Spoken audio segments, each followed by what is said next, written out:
एक फोन बनाने के लिए आपके पास 500 रुपए, तो अब आप 100 रुपए प्रोसेसर को दोगे, 100 डिस्प्ले को दोगे, 100 बैटरी को दोगे, 100 बाकी इंटरनल्स पे लगेंगे और बचे हुए 100 आप मार्केटिंग में डालोगे। नथिंग का हिसाब किताब थोड़ा अलग है। इन्होंने 100 रुपए फोन में डाले और बाकी के 400 सारे मार्केटिंग में डाल दिए। और 80,000 में अगर ऐसा कुछ लॉन्च करोगे तो यही करना पड़ेगा, क्योंकि इसकी स्पेक शीट देख के ये 30,000 वाला iQOO भी रो रहा है। एंड आयरनी ये है कि नथिंग इसे एक फ्लैगशिप बोलता है, जबकि इसमें फ्लैगशिप वाला कोई फीचर नहीं है। 65,000 में OnePlus 13 जैसे फोन्स बैठे हैं, तो इसका कुछ सेंस है ही नहीं। तो अब सवाल ये बनता है कि ये फोन आखिर लॉन्च हुआ क्यों है। मतलब नथिंग आखिरी ब्रांड होगा जिससे आप ऐसा कुछ एक्सपेक्ट करोगे, क्योंकि इन्होंने तो टेक को वापस फन बनाने का वादा किया था। अब ये टेक को फन बनाए ना बनाए, दुनिया इनका बहुत फन बना रही है। This is the Nothing Phone 3 and yeah, it's ugly. तो चलो आज हम इसी सब पे बात करते हैं, और नथिंग तो चाहता है कि हम यही करें। अब ये फोन 3 जैसा स्ट्रेटेजिक शिफ्ट कैसे आया, इसको जानने के लिए हमें कहानी में पीछे जाना पड़ेगा। आपने इनकी कहानी सुनी होगी, लेकिन एक बार और सुनो, वायर्स कनेक्ट होने लगेंगे। बात है 2020 की। स्मार्टफोन मार्केट एक जैसा हो चुका था, हर फोन एक दूसरे की कॉपी लगता था और डिजाइन में इनोवेशन खत्म हो गया था। तभी काल पे जो एक माने हुए मार्केटिंग जीनियस है, वो एक नया ब्रांड लेके आए, नथिंग। और इनका मकसद बहुत साफ था,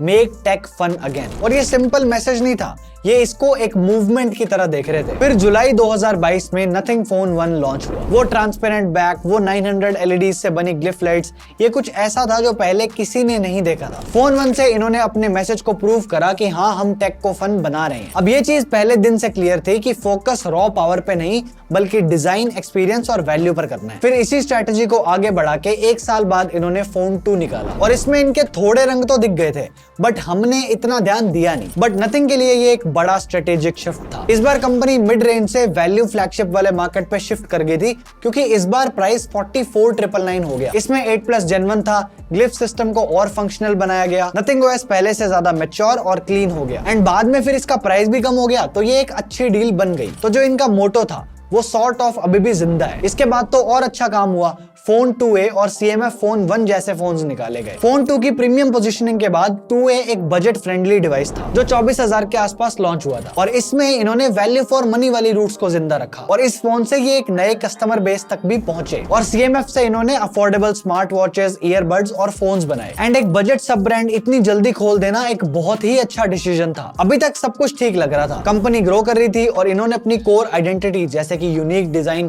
क्लीन एक्सपीरियंस और प्राइस टू परफॉर्मेंस रेशियो को बिल्कुल प्रॉपर्ली बैलेंस करके रखा था। फिर आई फोन 3A सीरीज, जो कि इतनी इंपॉर्टेंट नहीं है।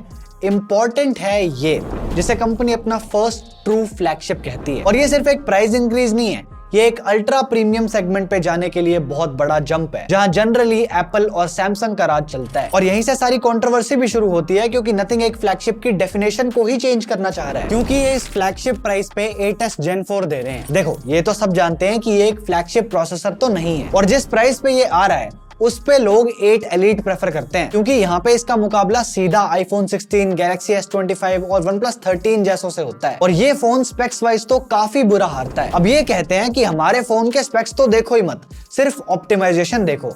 तो आओ ऑप्टिमाइजेशन देख लेते हैं। अब परफॉर्मेंस में 8s Gen 4 है, जो काम तो ठीक करता है, लेकिन जैसे ही आप Genshin Impact जैसे गेम्स इस पे हाई सेटिंग्स पे चला दो, तो ये बहुत जल्दी ओवरहीट होता है। 46 डिग्रीज टेम्परेचर जा रहा है। BGMI जैसे बेसिक गेम में भी ये 43 डिग्रीज पहुंच गया। आप ये चीज डेटा में भी देख सकते हो, टेम्परेचर बहुत हाई जा रहे हैं। अब इसकी ऑप्टिमाइजेशन देख तो लेंगे, लेकिन देखूं कहां, गेमिंग में तो है नहीं। फिर इसमें एक LTPS डिस्प्ले है। एक काम करते हैं, इसको ऑप्टिमाइज करके इसे LTPO बना देते हैं, क्योंकि इस प्राइस पे LTPO एक स्टैंडर्ड है जो डायनामिकली 1 हर्ट्ज से 120 हर्ट्ज के बीच में शिफ्ट होकर बैटरी बचाता है। तो वो चीज इसमें है ही नहीं। फिर एक काम और करते हैं, इसके फ्रंट वाले गोरिल्ला ग्लास 7i को ऑप्टिमाइज करके आर्मर बना देते हैं। अब ये ग्लास अच्छा है, लेकिन इसे मिड रेंज फोन्स के लिए बनाया गया है। अब कॉम्पिटिटर्स पागल थोड़ी ना, जो विक्टस 2 और आर्मर यूज कर रहे हैं। फिर इस फोन में एक ऑप्टिकल फिंगरप्रिंट स्कैनर है। एक काम करते हैं, उसको ऑप्टिमाइज करके अल्ट्रासोनिक बना देते हैं। देख रहे हो, इंफीरियर हार्डवेयर को ऑप्टिमाइजेशन की चादर से नहीं ढका जा सकता। अगर हार्डवेयर सिमिलर हो तब ये बातें काम आती हैं। अब इसका कैमरा सेटअप 50+50+50 मेगापिक्सल का है,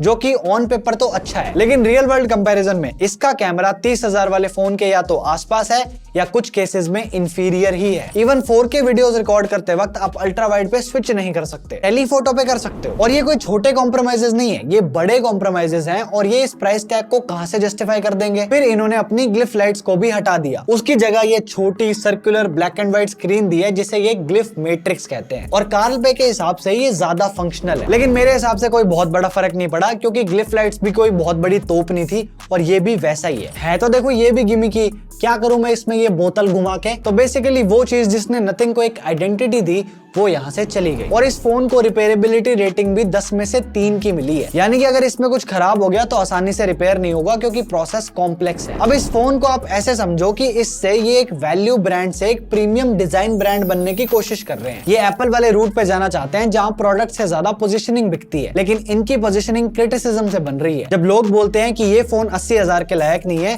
तब नथिंग तो यही चाह रहा होता है कि आप बस बोलो, कुछ भी बोलो, क्योंकि ये खुद भी कुछ भी बोल रहे हैं। क्योंकि अभी मैं आपको कुछ ऐसा बताऊंगा जिसको सुन के आपको बहुत गुस्सा आएगा। पहले तो आप ये जानो कि ये फोन इंडिया में बन रहा है। अब ये सुन के आप सबसे पहला सवाल मुझसे यही पूछोगे कि अगर इंडिया में बन रहा है तो इतना महंगा क्यों है? क्योंकि यूएस में ये फोन इंडिया से एक्सपोर्ट हो रहा है और वहां ये हमसे सस्ता है, तो मैथ इज नॉट मैथिंग। तो मैं आपको एक सही बात बताऊं तो मेड इन इंडिया या असेंबल्ड इन इंडिया का मतलब हमेशा चीपर फॉर इंडिया नहीं होता, और इसके पीछे बहुत सारे कारण हैं। पहला तो हो गया कंपोनेंट इंपोर्ट्स। भले ही फोन की असेंबली इंडिया में हो, इसके 90% कंपोनेंट्स जैसे कि चिपसेट, डिस्प्ले और कैमरा सेंसर्स आज भी चाइना, साउथ कोरिया और ताइवान से इंपोर्ट होते हैं और इन कंपोनेंट्स पे भारी इंपोर्ट ड्यूटी और टैक्सेस लगते हैं। दूसरा, इलेक्ट्रॉनिक्स पर 18% जीएसटी लगता है जो कि सीधा फोन की फाइनल कॉस्ट में जुड़ जाता है। फिर R&D कॉस्ट भी है क्योंकि ये अभी भी एक नई कंपनी है और इन्हें ज्यादा पैसे चाहिए। हो सकता है कि वो इंडिया जैसे की मार्केट से पर यूनिट पे ज्यादा प्रॉफिट निकालना चाहते हैं ताकि वो इस पैसे को वापस इन्वेस्ट कर सके, बट इंडिया इस चीज के लिए सही मार्केट थोड़ी ना है। हम लोग घटिया चीज को तो ऐसे ही लात मार देते हैं। पर्सनल एक्सपीरियंस से बता रहा हूँ, ये प्राइसिंग प्राइमरीली सिर्फ इनके एम्बिशन को दिखाता है, इसलिए अब ये वैल्यू के लिए नहीं बल्कि एप्पल की तरह एक्सक्लूसिविटी और ब्रांड परसेप्शन के लिए compete करना चाहते हैं। और इस चीज को ढंग से करने का सबसे सही तरीका तो ये था, जैसे इन्होंने फोन 2 का प्राइस 45,000 रखा तो इसका ये 50-55 रख देते तो काम चल जाता, ज्यादा दिक्कत नहीं होती। बट इनका ये मोटिव था ही नहीं, इनका मोटिव ही कुछ और है, क्योंकि अब एक आउटसाइडर फ्लैगशिप की डेफिनेशन बदलने पे आ गया है। अभी मैं आपको एक बड़ी ही जरूरी बात बताता हूँ। जिन्हें भी लगता है कि अभी ये लोग महंगा निकाल रहे हैं और कल को प्राइस कम कर देंगे, तो इन्होंने खुद ने कहा है कि इनका प्राइस कम करने का कोई मूड नहीं है। तो अगर ये अपनी बात पे रहे तो ये नहीं होगा, क्योंकि फिर इनका मोटिव खराब हो जाएगा। इनकी हालत बिल्कुल वैसी हो जाएगी जैसी पिक्सल्स की है, महंगा निकालो सस्ते में बेचो, और ब्रांड परसेप्शन की धज्जियां उड़ जाती हैं। इनके साथ अगर ऐसा हो गया तो ये कुछ भी नहीं बेच पाएंगे। गूगल की तो फिर भी इज्जत है, वो 2-4 फोन बेच लेते हैं। और एक बेतुकी बात इन्होंने ये बोली कि फोन 3 से मोस्टली जो दिक्कत है वो इंडियन यूजर्स को हो रही है, लेकिन इस फोन के लिए इंडिया हमारा कोर मार्केट है ही नहीं, वहां के लिए हमारे पास और भी ऑप्शंस है। तो ये क्या सिर्फ यूएस में बेचने के लिए बना है? इंडिया में इनकी इतनी क्रेजी ग्रोथ हुई है, पिछले पता नहीं कितने क्वार्टर्स से ये फास्टेस्ट ग्रोइंग ब्रांड रहे हैं, एंड स्टिल ये हमें बोल रहे हैं कि हम इनकी कोर मार्केट नहीं है। इस बात से तो मैं पर्सनली हर्ट हुआ हूं। चलो छोड़ो, बिजनेस किसी का सगा नहीं होता, इमोशनल नहीं होना चाहिए, बट मुद्दे की बात यह है कि ये फोन 3 का प्राइस इंडिया में कम नहीं कर रहे, और नहीं किया तो इंडियन मार्केट के लिए फोन 3 एक बहुत ही मुश्किल प्रोडक्ट है। जब कस्टमर इतने पैसे देता है तो उसे कोई कॉम्प्रोमाइज नहीं चाहिए। उन्हें best in class power, features, brand value, camera सब कुछ टॉप मिलना चाहिए। सच्चाई ये है, जहां इंडिया में वैल्यू फॉर मनी सबसे इंपॉर्टेंट फैक्टर है, नथिंग फोन 3 इन सभी साइड्स में बहुत बुरी तरह हारता है। और इस सारी नॉनसेंस को देख के कुछ थ्योरीज बन रही हैं कि सेल में इसका प्राइस कम होगा। अभी ये जो 80,000 का प्राइस टैग है ये एक मार्केटिंग स्टंट है। वैसे तो हमने जान लिया है कि प्राइस कम नहीं कर रहे, बट अगर कर भी रहे हैं तो उसका कुछ खास फायदा नहीं है। मैं समझाता हूं क्यों। देखो, मार्केटिंग टर्म्स में इसे एंकर प्राइसिंग कहते हैं। एक कंपनी जानबूझकर प्रोडक्ट को बहुत हाई प्राइसिंग पे लॉन्च करती है। इससे आपके दिमाग में एक परसेप्शन सेट हो जाता है कि ये एक प्रीमियम प्रोडक्ट है। फिर कुछ हफ्तों बाद बिग बिलियन डेज जैसी सेल में ये इस पे 10,000 का फ्लैट डिस्काउंट और 5,000 का बैंक ऑफर देकर इसको 64,999 कर देंगे, और आपको लगेगा कि ये एक इनक्रेडिबल डील मिल रही है, जबकि शायद यही वो प्राइस था जो कंपनी शुरू से चाहती थी। लेकिन मुझे बहुत ज्यादा डाउट है कि कोई इसे प्रीमियम प्रोडक्ट समझता भी होगा, तो एंकर लगेगा कहां से? हर कोई यही कह रहा है कि अगर ये 40,000 में मिलेगा तो सोच लेंगे।